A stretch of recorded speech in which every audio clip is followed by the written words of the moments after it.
Muito bem, então boa tarde a todos. Vamos dar início a este ciclo de entrevistas que tem a ver com as profissões no desporto. O que é que o futuro nos reserva? Vamos ter a oportunidade de falar com diferentes personalidades ligadas à área do desporto e hoje temos o nosso primeiro convidado, o professor Pedro Milhomens, professor associado da Faculdade de Motricidade Humana, doutorado em Ciências do Desporto, autor de diversos livros, diversa investigação na área do treino e neste momento, espero estar a dizer bem, diretor-geral de futebol de formação do Benfica. É isso, não é, professor? Queria desde já agradecer a sua presença para ser o nosso primeiro convidado. Eu agradeço a presença, mas estranho ser o primeiro. Alguma coisa, enfim, de estranho deve ter acontecido para ser o primeiro. Normalmente, quem vai à frente tem que abrir as aulas, abrir o espaço e ir passando, pode encontrar digamos, alguma armadilha. Mas estou aqui disponível para conversar convosso. Não. A escolha de ser o primeiro foi propositada, foi intencional. Professor, vamos à nossa... Porque achamos que o professor já tem uma experiência de vida e uma experiência nestas áreas do desporto, não só na academia, mas principalmente nos clubes, que acho que pode ser, achamos que é a pessoa indicada para dar o pontapé de saída nestas questões que vamos falar agora. No fundo, aquilo que nós... Já agora, antes de fazer uma pergunta, deixe-me dizer o seguinte. Diga. Pode ser que isso tenha alguma relação. Eu sempre disse a mim próprio e a alguns colegas mais próximos que não queria apenas trabalhar na nossa escola, na nossa atividade. Disse sempre que gostava de fazer coisas no mundo real. Portanto, talvez tenha sido esse meu desejo que se concretizou, que vocês vejam em mim alguém que, este tipo se calhar está mais fora do que dentro. Então deixa-me lá perguntar, pode ser que ele saiba o que é que se passa nas profissões do desporto. Pode ser isso. Quem sabe? A ideia agora aqui é fazermos um bocadinho de futurologia, não é? Nós estamos desde há uns anos, esta parte, a passar uma certa revolução digital. Não é? Esta revolução foi acelerada com a história da pandemia, termos que já andavam, digamos, por aí a fervilhar, como as questões do ensino à distância e por aí fora, e as plataformas virtuais, plataformas online. Quer dizer, de repente isto vem tudo cá para cima. E ouve-se falar em diversas áreas da nossa sociedade que há profissões que num médio prazo vão desaparecer e há outras profissões que, fruto desta revolução digital, vão aparecer. E a nossa questão aqui é o que é que nos vai acontecer a nós? O que é que vai acontecer no desporto? O que é que o professor acha? Que profissões é que vão desaparecer ou modificar-se radicalmente? E o que é que eventualmente vem por aí? Que novas profissões, se é que isto se pode dizer assim, que novas profissões é que o professor acha que vão aparecer fruto de tudo isto que estamos a atravessar? Na nossa profissão, na de professores, estou convencido que por mais revolução digital que haja, vão sempre necessários ser professores. Mas já agora, vamos começar por aí. Eu sempre, também isto é uma característica de já ter passado por muito sítio e já ter alguns quilómetros de vida. Não ter aulas para ouvir o professor a dizer que o coração tem 4 partes, não é? Por exemplo, que é uma expressão do meu amigo Zé Gomes Pereira, ter que ensinar aos alunos que o coração tem 4 partes. Não é necessário haver uma aula para um aluno saber quantas partes tem o coração. E eu, quando nos anos 80, também foi outra coisa que eu disse que sempre iria fazer, não era só estar na FMH, tinha que fazer qualquer coisa fora. Não pude fazer muita coisa, mas fiz alguma. Portanto, em 89 fui a caminho da Finlândia. E uma das coisas que me surpreendeu imediatamente, não sabia falar finlandês, como imaginem, não é? Mas pediam uns colegas, o que é aquilo? Exame de livros, diziam eles. Como? Exame de livros. Nós temos 6 páginas de livro para ler, e agora vamos fazer exame. E só temos aulas depois de ler alguns livros. Isso foi uma coisa que, desde essa altura, me está na cabeça. E, portanto, hoje,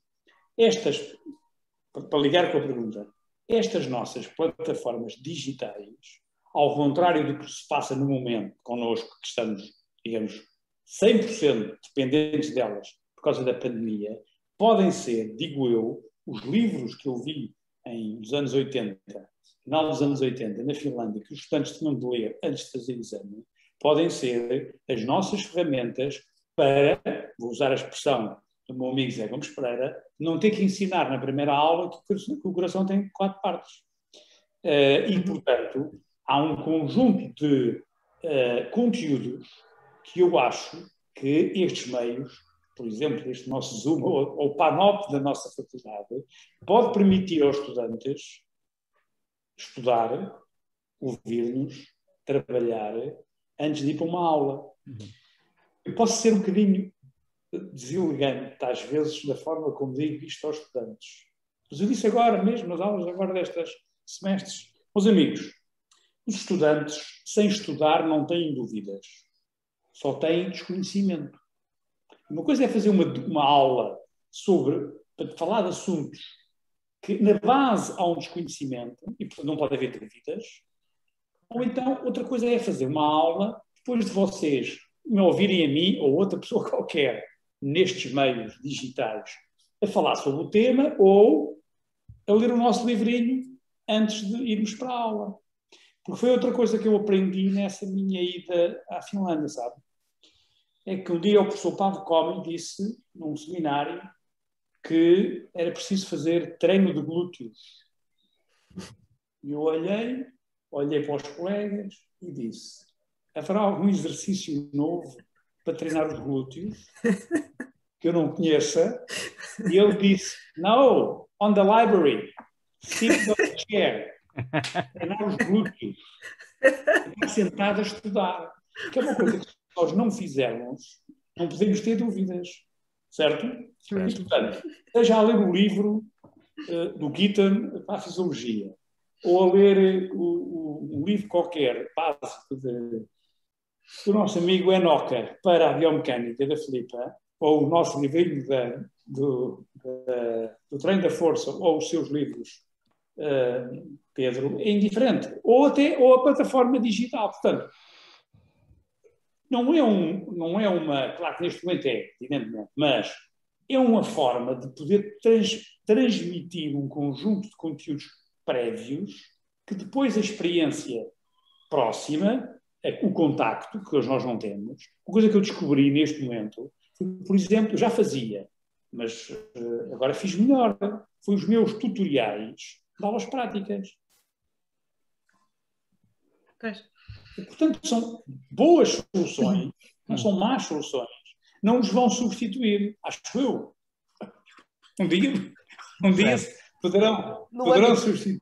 Mas são no âmbito do ensino, quando eu quis começar, são ferramentas obrigatórias, auxiliares, quer dizer, esta coisa do Magister Dix, está um professor em cima do palco que vai falar, quer dizer, já passou esse tempo, acho eu, não é?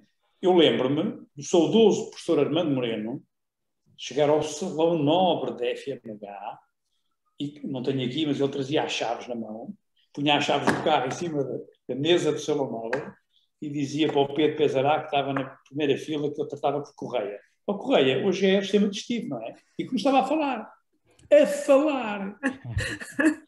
a descrever o estômago, o intestino, mas sete lados. É inimaginável, não é? Pronto. Então, mas, diga. Mais especificamente... Não, mas sou capaz de sair do nosso, digamos, espaço de conforto que é a faculdade e se eu olhar para as profissões ou áreas onde hoje os nossos estudantes que querem trabalhar, não é? Evidentemente que os estudantes querem duas coisas. Querem ser ou Mourinhos ou Guardiolas, se for do futebol, não é? E poder ter, evidentemente, um acesso a treinar no melhor nível possível. Mas sabemos que isso não é assim, não é? Quer dizer, não se sai da faculdade e vai-se...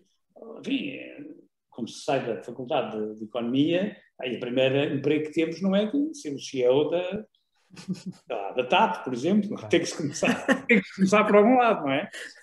E hoje, no desporto e no futebol, que é a modalidade que eu neste momento, não tendo sido treinador nem jogador de futebol, não fui, mas já agora isso ajudou-me bastante na minha experiência profissional, acho eu, sabem? Acho que eu tenho essa noção, porque nunca fui visto como alguém que, este tipo está aqui na academia hoje do Sporting, amanhã do Benfica, como agora, mas está aqui, mas quer outra coisa qualquer. Que ele quer ser o treinador de uma coisa qualquer. Isso ajudou-me bastante. Mas, voltando atrás, há áreas que hoje são inquestionáveis, que são áreas de necessidade, que são, se calhar, profissões, vamos chamar pequenas profissões, ou espaços profissionais, que são iguais no futebol ou outras modalidades. Estou a dar o exemplo do futebol, porque é aquela onde, pela dimensão, pelos recursos, pelo mediatismo, etc., há mais espaço a dar corpo e a dar resposta a essas necessidades. São hoje, digamos, necessidades que ninguém discute, não é? Digamos, este ano, 2021, faz 20 anos que eu iniciei esta minha experiência de futebol de formação. E lembro-me de um episódio que eu nunca irei esquecer, relacionado com aquilo que hoje é uma profissão. Vou dar um exemplo.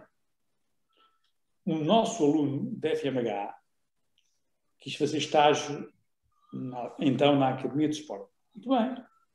E queria ser, não sei, o terceiro adjunto ou o segundo adjunto da equipa de iniciados. E disse, não, mas nós não precisamos. Se puser ali um anúncio à porta, ali no portão, a fila vai até Alcochete. E se eu puser um anúncio, a fila vai até lá abaixo ao Rio Sul. Não, nós aqui, neste momento, estamos a criar que é o embrião do nosso núcleo de análise do jogo. E eu preciso de alguém, um estagiário, que dê corpo, que dê continuidade ao trabalho que aqui está a ser feito. Mas isso não é ser treinador, isso não é estar no campo. Mas é o que nós precisamos. E então, fica cá ou não? Ele ficou.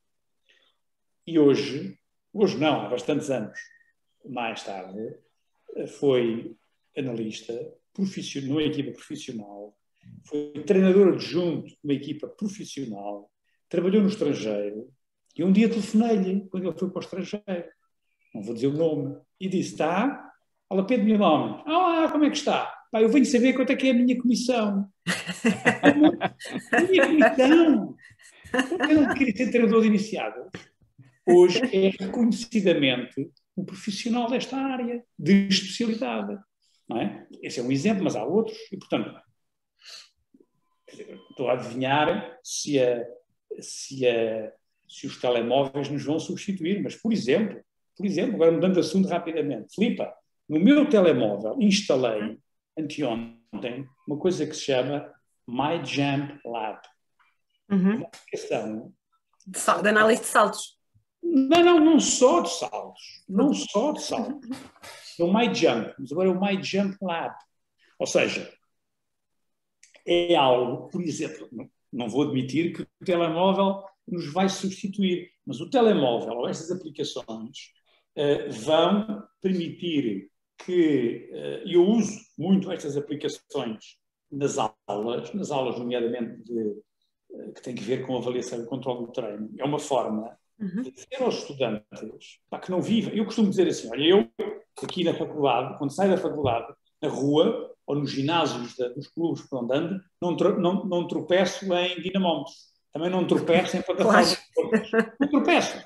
Não é? Quer dizer que elas não existem. Não existem no nosso espaço idílico da quebrada, como eu costumo dizer, para dar aulas. E, portanto, esta revolução digital também trouxe um conjunto de ferramentas, pessoas que dizem assim, não, eu tenho aqui uma ferramenta que pode fazer, filmando o meu gesto, sabendo a distância entre duas coisas, por exemplo, ter uma velocidade. E, portanto, traçar uma curva força-velocidade, hoje é possível com o meu iPhone. Coisa que se eu me lembrar do que é que eu tinha eu e o meu amigo António Veloso e Pedro Pesará, o que é que nós tínhamos? Quando eu fui para a Finlândia e quando é que o António começou a fazer a tese e o Pedro a mesma coisa, nós sabemos, não é? Porque está aqui uma revolução gigantesca desse ponto de vista. E, portanto, isto não são... Eu não tenho aquela ideia de que isto é tudo mau, os telemóveis é o prolongamento da mão dos nossos jogadores. É verdade. É verdade. Eles chamam sempre por telemóvel da mão. Mas o mundo não anda para trás. O mundo não anda para trás. O mundo só anda para a frente, não é? Eu não vou mandar fora os telemóveis. Pedro, eu dou este exemplo no futebol, que é, já falámos sobre isso, penso eu, o urbanismo, para mim, tem uma grande influência naquilo que é a exposição a estímulos motores ricos dos miúdos que ali moram, não é? Portanto, os prédios gigantescos, vou dizer do Cacém, por hipótese, onde não há parques, onde não há jardins, onde não há o campo de futebol, onde não há uma tabela de basquete, esses miúdos, tendencialmente hoje, estão fechados na varanda, no quarto ou na varanda deles, e PlayStation, telemóvel, etc. Não é? E, portanto, mas nós não vamos arrasar as torres do Cacém. Portanto, as escolas de futebol, ou de basquetebol, ou de handball, ou o que quer que seja, que recebem esses miúdos, o que têm que fazer é recriar nos seus períodos, digamos, dedicados de trabalho a essas idades mais jovens, aquilo que eles não puderam fazer no jardim que não têm. Portanto, não vale a pena dizer que o mundo vai andar para trás. Portanto, não vamos atirar abaixo as torres de... Enfim, estamos a falar de desenvolvimento de motor, que não é o tema da nossa conversa. Não, o tema é... São muito estas. Por exemplo, no campo do treino esportivo, emergem cada vez mais pequenas, não são pequenas, hoje são especialidades. Estava a dar o exemplo da análise, não é? Mas hoje, a expressão agora está, mesmo em inglês, mesmo em Portugal diz monitoring, pronto, eu digo controle e avaliação. Pronto, diz, agora também se diz return to play, para no meu tempo era a reintegração no treino. Mas, muito bem, esta área da monitorização, nomeadamente dos esportes coletivos, hoje é um mundo. Hoje é um mundo, não é? Os GPS e outros sistemas semelhantes permitiram, digamos, uma monitorização daquilo que é a carga externa, que era impensável. Nas unidades métricas isto não custa nada, não é? Pronto. Se eu estou a nadar, tenho um cronómetro, e um cronómetro resolve grande parte dos problemas, porque sei as distâncias e as velocidades que os atletas conseguem desempenhar. Mas o Pedro, que trabalhou no Rei, sabe bem que não é a mesma coisa num jogo coletivo, monitorizar a medição da carga externa. Exatamente. E a quantidade de variáveis hoje oferem um quadro de especialidade aos profissionais que com isso trabalham, porque isso disse-se, bom, mas isso depois dá um relatório. Não, os relatórios são milhares de páginas e ninguém lê. Esse profissional tem que ter a capacidade de, numa página A4, exato, não é? Sumariar o que é importante mostrar ao treinador. Olha, afinal, o seu treino queria, digamos, imaginemos, de grande base aeróbia, que não foi isso que aconteceu. Se enganou-se. Os seus exercícios, ou às vezes, ou a densidade do treino que você tinha pensado, não pode ser esta, porque se for esta, com tanta interrupção, a densidade vai-se embora. Portanto, isto hoje é uma área de especialidade. Não basta saber trabalhar também com essa maquinaria toda, nem com esses equipamentos novos. É preciso entender o que é que dali sai, não é? Isso é o essencial. Muitas vezes associamos a figura de alguém da engenharia para trabalhar com os equipamentos, produzir o relatório e entrega à pessoa que é do desporto. Tem que haver a fusão das duas coisas, não é? Eu não tenho essa ideia. Filipe, eu dou aulas, como sabe, entre outras coisas. Agora, o que é que eu estou a fazer? Estou a dar aulas de métodos e técnicas de investigação em ciências de desporto. É uma cadeira composta do mestrado em alto rendimento. Pronto, os alunos aprendem a fazer N coisas. Ainda agora, nem foi o caso, mas foi um webinar que tive que fazer no sábado para fisioterapeutas sobre dinamometria isocinética. E um dinamómetro isocinético, para eles, ou para alguns deles, pode ser um equipamento onde entra um pouco...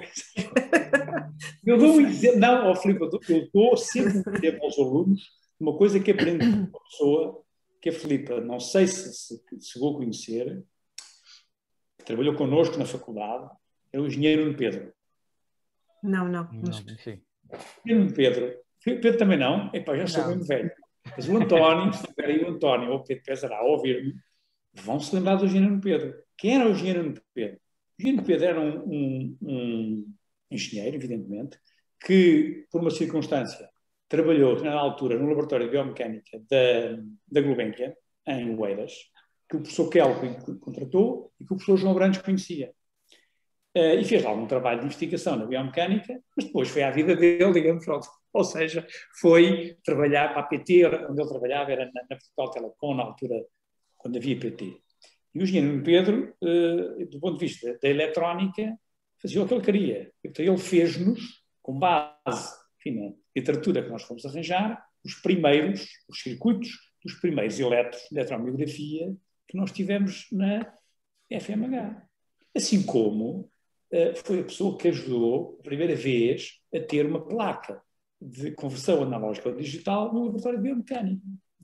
E o engenheiro Pedro costumava dizer-me e dizer-nos que nós não podíamos passar no laboratório. Imagina, passava-se no laboratório, alguém batia com força no solo do corredor, e a plataforma de força já no registro.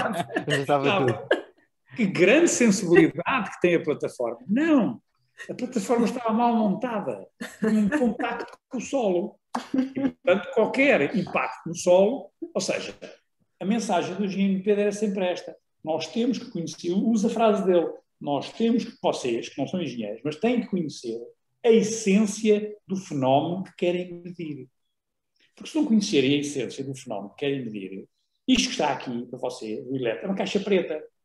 Vocês põem aqui no músculo, qualquer coisa que saia é sinal eletromiográfico. Não é o caso. E, portanto, nestas tecnologias é a mesma coisa. Portanto, os estudantes têm que conhecer a essência. Eles às vezes acham que não, professor, mas só fizeram fácil. Eu vou-vos dar um exemplo. Todas estas coisas da curva força-velocidade que estes softwares fazem hoje, eu nas aulas agora, de aproximar a distância, não é? Fiz os estudantes, tive que fazer, quer dizer, propus-lhes, eu gerei dados, imaginei de carga e de velocidade, pus na Excel carga e velocidade, e agora vocês vão passo a passo na Excel fazerem vocês as curvas, não é? De carga, velocidade, a seguir de carga e de potência, porque tem que fazer a curva de força de velocidade, tem que ter uma equação, tem que saber o que é o declive da reta, tem que saber qual é o intercepto, porque se eles não conhecerem a essência daquele fenómeno, que é uma coisa simples, é a equação de uma reta, não é? E depois ir à procura, fazer as contas e perceberem que se der 10 metros por segundo, não pode ser verdade. Certamente a barra não andou 10 metros por segundo, mas se o software der 10 metros por segundo, ele diz, não, foi a máquina que diz que é 10 metros por segundo. Não tem noção da essência do fenómeno que querem medir. Portanto, isso, seja qual for a nova profissão, este conhecimento básico, naturalmente quem trabalha com estas ou outras tecnologias tem que ter, não é?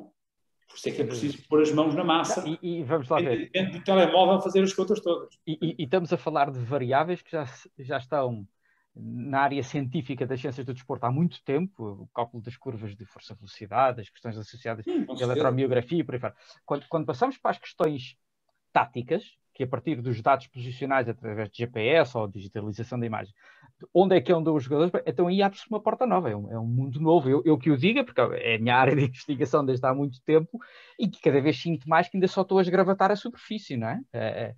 E aí de facto há um espaço muito grande em termos de investigação e de aprofundamento. Professor, tenho aqui outra questão que vem no seguimento disto que temos de estar a falar. Então, do alto da sua experiência, qual é que é do alto da sua experiência, qual é que é a sugestão que daria, ou que dará, a quem estiver agora a iniciar a sua formação? E atenção, não estamos só a falar de formação académica, estamos a falar de formação nas áreas das ciências do desporto. Estudantes, gente nova, que que terminou o seu secundário, que está agora a iniciar e quer vir a desempenhar, quer ter uma carreira na área das ciências do desporto, qual é que é a sua ou as suas sugestões? Olha, a primeira é a mesma de sempre. Para conhecer o básico. Porque quem conhecer...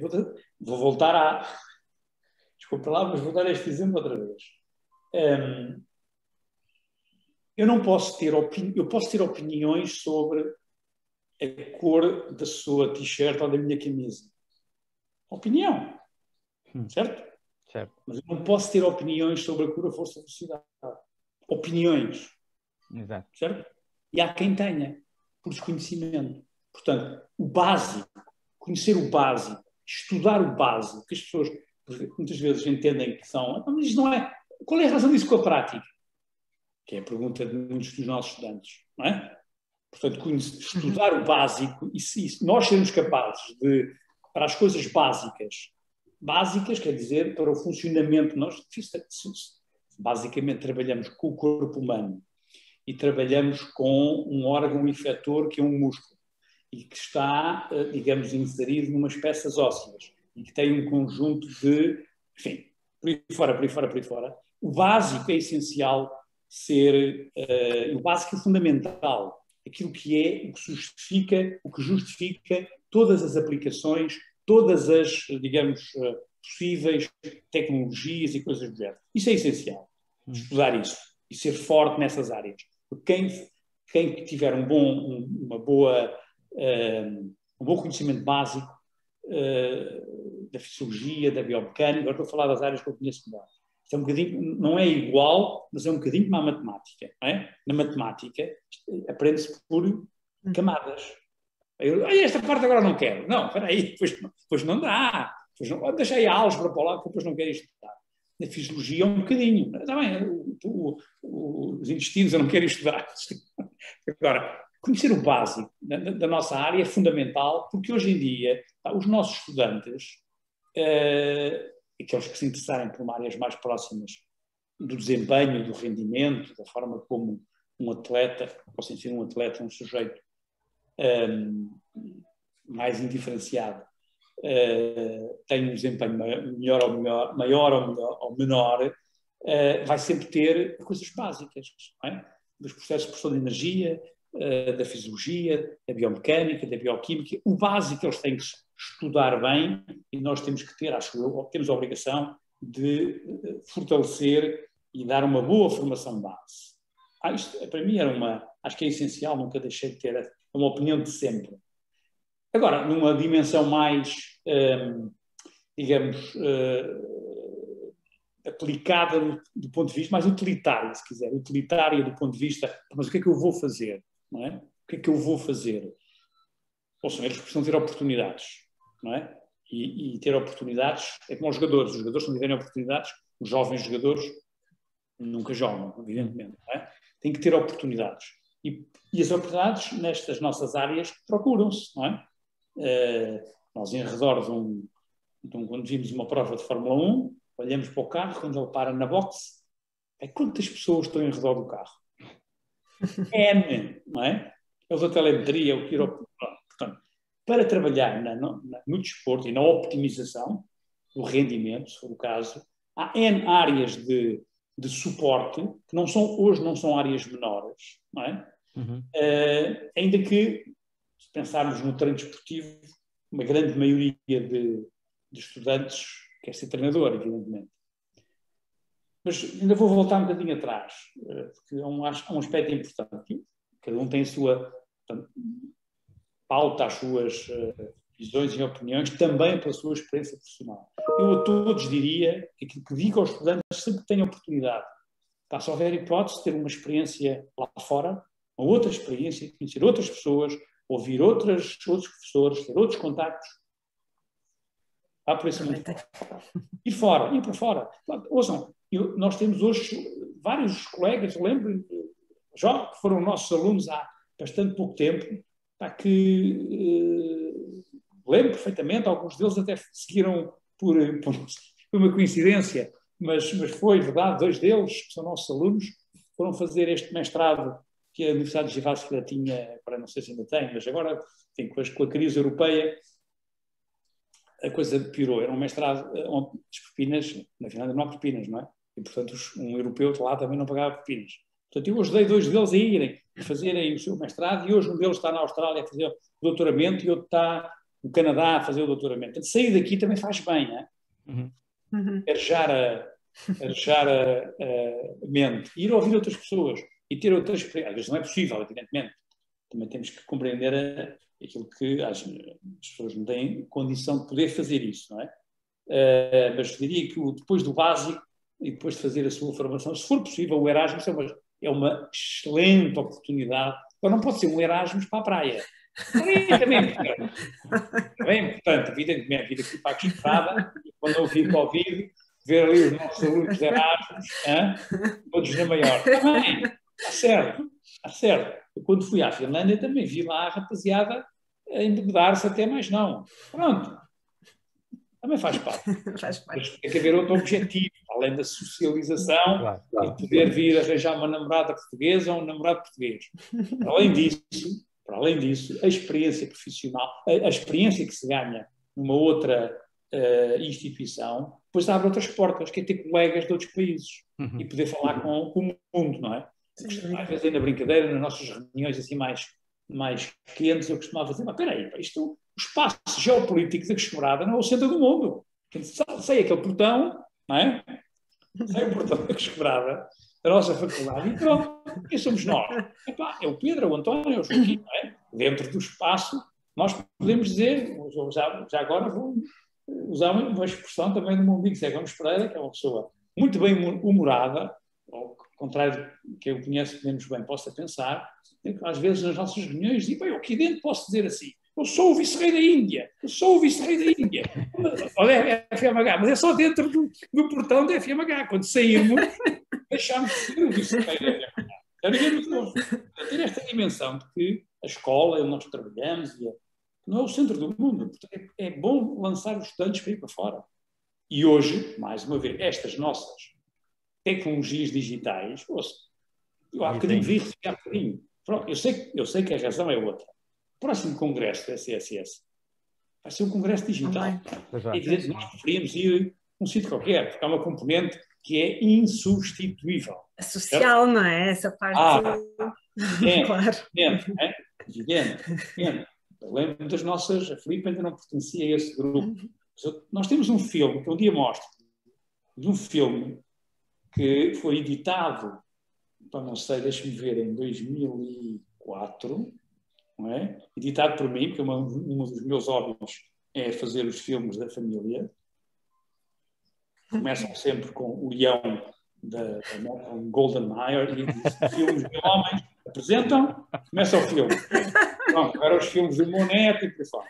Temos uma produção, sério, o Pedro António lembra-se, temos uma produção feita sobre o congresso de Clermont-Ferrand, que aconteceu em 2004, quando Portugal organizou o Euro. E, portanto, foi um grupo, só ver a quantidade de pessoas que ia naquele avião da FMH para ir ao Congresso, faz-nos lembrar, já aconteceu, não é? E fizemos um filme, e depois um dia, em minha casa, passámos um filme, e jantámos, alguma coisa qualquer, que se chama A Saga dos Tugas, uma coisa qualquer. É evidente que essa componente não se ganha de outra maneira, ou ter uma banda, imagino que é uma banda, no final do jantar, a cantar os parabéns à Didi, porque Didi fazia anos em todos os SSS. A Didi faz anos em janeiro, mesmo mês que eu, mas em todos os jantares. Cantava-lhes parabéns. Cantava-lhes os parabéns para os seguintes, a senhora faz anos. E eles vinham tocar os parabéns. A Didi não se desmanchava. Até esse filme, com que eu passo aí, que nós tivemos livres de Covid, fazemos uma sessão. Ótimo. E vai fabuloso. Ótimo. Nós bastante mais jovens. Nós acho que conseguimos ter, por exemplo, também nesta área do contacto com colegas e da aprendizagem, da partilha de experiências, com muito mais facilidade nós conseguimos ter aqui os nossos Claro. módulos do que quer que seja. Sim. Exato, Sim. exato. E não sei mais, havia mais coisas, não sei. Não, O e-sport não é uma coisa que eu dê grande atenção. Não dou, quer dizer, não. Mas pronto, não imagino que é uma área, os desportos digitais, portanto é outra área de interesse para muitas pessoas, que é estas tecnologias digitais que nos deram, o esportes, pronto. Não sei, eu sou um desconhecedor. Como sou um pouco. Eu sei mexer no telemóvel, mas não sou um utilizador de redes sociais, portanto, eu não pertenço a essa geração. Não tenho problemas de tirarem os dados pessoais do Facebook, não tenho. Portanto, à vontade. Ótimo. Professor, Filipa, tens mais alguma questão a colocar ao professor? Não. Estou satisfeita. As provas estão terminadas. Agora as defesas são assim. Agora as defesas também são assim. Só temos que lhe agradecer este bocadinho. Foi de facto, o objetivo foi alcançado. Era mesmo uma conversa descontraída, conversa de café. Que a brincar se vão dizendo coisas sérias e que ficam registadas para o futuro. Por isso, o nosso agradecimento, o nosso obrigado.